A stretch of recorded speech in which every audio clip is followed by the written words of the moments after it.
নমস্কার বন্ধুরা, ঝর্ণাস kitchen and blogs lifestyle চ্যানেলে আপনাদের সবাইকে ওয়েলকাম। চলে এসেছে একটি দারুণ স্বাদের চিলি চিকেনের রেসিপি নিয়ে তোমাদের সামনে। তো বন্ধুরা, এই চিলি চিকেনটা একদম ঘরোয়া পদ্ধতিতেই আমি বানিয়ে দেখাবো তোমাদেরকে। তো যারা যারা এখনও পর্যন্ত আমার চ্যানেলটিকে সাবস্ক্রাইব করোনি, প্লিজ চ্যানেলটিকে সাবস্ক্রাইব করে নিও। আর যারা যারা এই ভিডিওটা দেখছো, যদি ভালো লাগে তাহলে অবশ্যই একটা লাইক করো। তো চলো শুরু করা যাক। চিলি চিকেন বানাবার জন্য দেখো এখানে আমি নিয়ে নিয়েছি 1 কেজি চিকেন।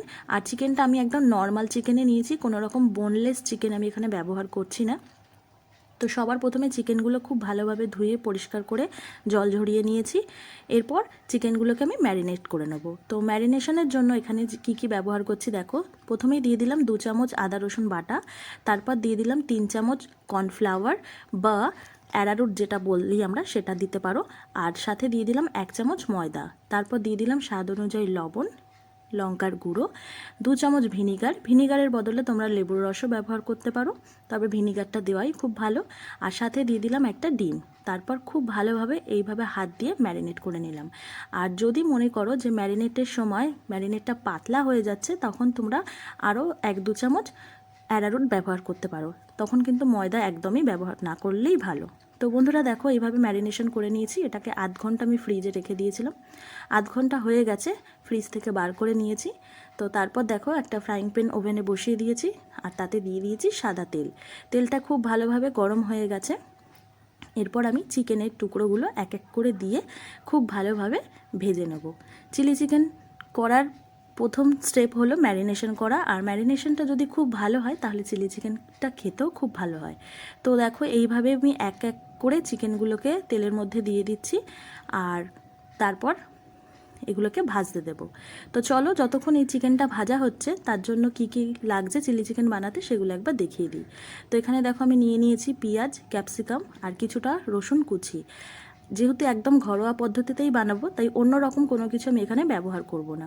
তো দেখো বন্ধুরা, চিকেনগুলো এক পিঠ ভাজা হয়ে গেছে, আর এক পিঠ আমি উল্টে দিচ্ছি। এই প্রসেসেই সমস্ত চিকেনগুলো আমি ভাজবো। তো চলো, এরপর চিলি চিকেন বানাবার জন্য যে সসের ব্যবহার হয় সেগুলো আমি কিভাবে কি কি দিচ্ছি সেগুলো একবার দেখে নাও। তো প্রথমেই দেখো এখানে আমি টমেটো কেচাপ নিয়ে নিয়েছি বড় চামচে 3 চামচ, আর তারপর রেড চিলি সস সেটাও নিয়ে নিলাম, আর তারপর দিয়ে দিচ্ছি সয়া সস, আর তারপর দিয়ে দেবো 1 চামচ ভিনিগার। এই সমস্ত কিছু সসগুলো একসাথে মিশিয়ে একটা পেস্ট বানিয়ে রাখবো। তো বন্ধুরা, আমি তো এই ঘরোয়া পদ্ধতিতে যখনই বানাই এই সমস্ত কিছুই ব্যবহার করি চিলি চিকেনে দেওয়ার জন্য। তো আর কি কি লাগে চিলি চিকেনে সেটা অবশ্যই তোমরা কমেন্ট করে আমাকে জানিও। তো দেখো বন্ধুরা, কি সুন্দর লাল লাল করে চিকেনগুলোকে আমি ভেজে নিলাম। এইভাবে সমস্ত চিকেনগুলো আমি এক এক করে ভেজে তুলে নিচ্ছি। তো আজকে এই চিলি চিকেনটা স্পেশালি আমার রান্না করা হচ্ছে আমার বরমশাইয়ের জন্য।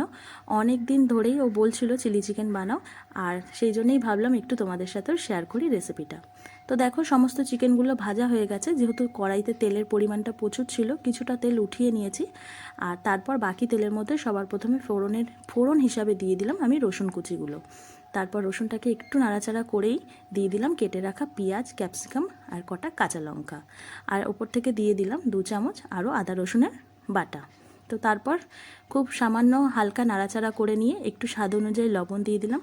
এগুলোকে খুব ভালোভাবে আমি ফ্রাই করব না, যাতে একটু কাঁচা কাঁচা ভাব থাকে সেই রকমই রাখবো। ঠিক এই সময় এবার আমি দিয়ে দিলাম ওই যে সসগুলো, সমস্ত সস আমি একসাথে বানিয়ে রেখেছিলাম সেগুলো।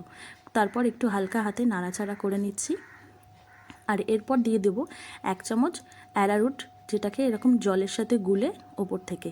এর ফলে কি হয়, যে চিলি চিকেনের গ্রেভিটা খুব ভালো হয়। আর কালারটা আসার জন্য এখানে আমি দিয়ে দিলাম একটু কাশ্মীরি রেড চিলি পাউডার, এতে রঙটা খুব ভালো হয়।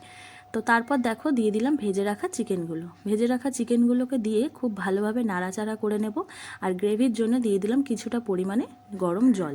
আপনারা চাইলে এখানে ঠান্ডা জলও ব্যবহার করতে পারেন। তো তারপর 5-7 মিনিট এটা ফুটে উঠলেই চিলি চিকেন প্রায় একদম কমপ্লিট। নুন মিষ্টিটা চেক করে নিয়েই গরম গরম পরিবেশন করুন এই চিলি চিকেন। তো ব্যাস, এই পদ্ধতিতেই, একদম ঘরোয়া পদ্ধতিতেই আমি এইভাবেই বাড়িতে যখনই চিলি চিকেন বানাই এইভাবেই বানাই। তো বন্ধুরা, তোমাদের কেমন লাগলো আজকের আমার এই চিলি চিকেনের রেসিপিটা অবশ্যই কমেন্ট করে জানিও। ভালো লাগলে একটা লাইক করো। আর চিলি চিকেন যেহেতু, তার সাথে করেছিলাম লাচ্ছা পরোটা। তাহলে বন্ধুরা, আজকের মতন রেসিপিটা এখানেই শেষ করলাম। দেখা হচ্ছে অন্য একটি ভিডিওতে। বা অন্য একটি ব্লগে। আজকের মতো টাটা।